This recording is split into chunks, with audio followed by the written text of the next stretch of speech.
The next thing that you need to consider after you have gotten some warp ready on your loom is how to make the weft.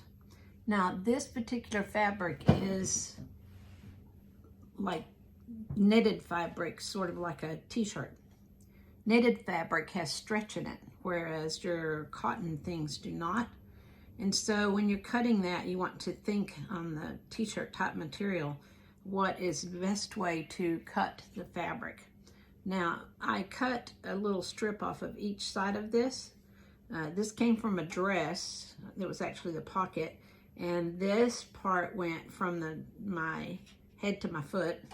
And this part went side to side. So I need to decide which piece would be best. Now, I'm going to take these two pieces one at a time and stretch them. They're both about 7 inches long. And when I stretch this one, you'll notice it doesn't really stretch very much.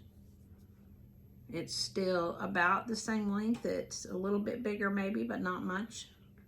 Now this one that goes side to side, when I pull it, it stretches a lot. It's much longer than it was before.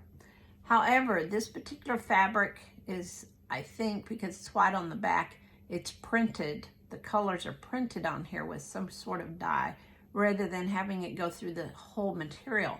So when I stretch it, there are little bits of white that show through all along the edges. It's a little strange looking. So that would not be what I would want my weft to look like. It also gets really skinny, and I don't want that either. So that tells me that instead of using the piece that goes from side to side on the dress, I want to make sure that I cut it so I'm using it from top to bottom. Okay, so that is one thing that you want to consider. Generally though, if you're cutting a t-shirt, you normally would go from side to side, going around the t-shirt, like around the waist, rather than top to bottom, because that stretch is usually better. And usually a t-shirt's not white on the back. It's the same color on the front and the back because the dye has gone all the way through. So that's, this is just a different material, and I thought it would be good to talk about those kinds of things that you need to notice. Now, the next thing that we want to do on this one is the same as we did on the other. We want to sort of see what's about 2 inches on here, and, or not 2 inches, what is you want it to be about the same as the size of a pencil when you crunch it up. And when we do this, if we look at the 2 inches and crunch it up, it is about the size of the pencil. So I would say 2 inches would be a great size to do for this. So I'm going to get my ruler. There's 2 ways you can do this. If you prefer, sometimes I don't really like to use my rolling cutter. Depends on whether I want to sit and do this while I'm doing TV, and I don't want to do that in my lap. Then instead of using this roller cutting tool, I just take a pencil or a chalk marker, and since this is probably not going to show up anywhere, you don't really have to worry. You could use one of those fix-on things also. And then I just would go and cut it like this, down that. And it does take me longer to do it this way, but sometimes it is a better option if I'm sitting in a car as we travel.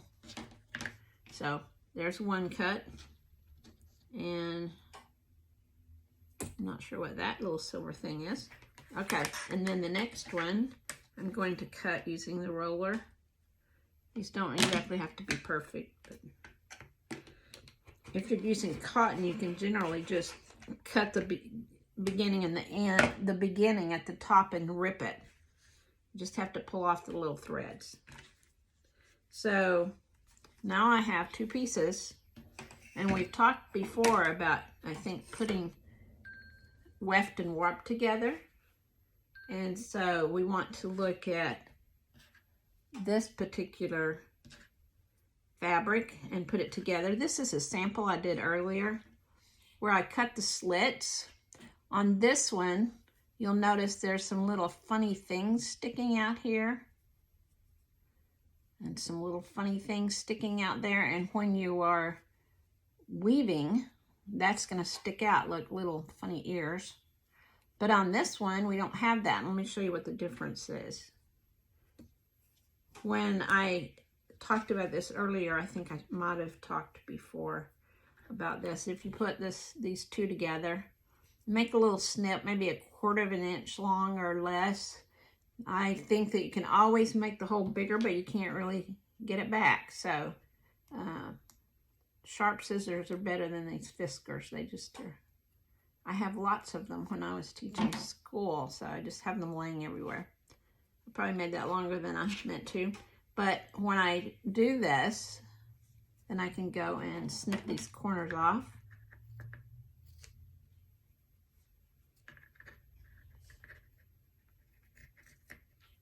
Like that. And when I put this one on top of the other,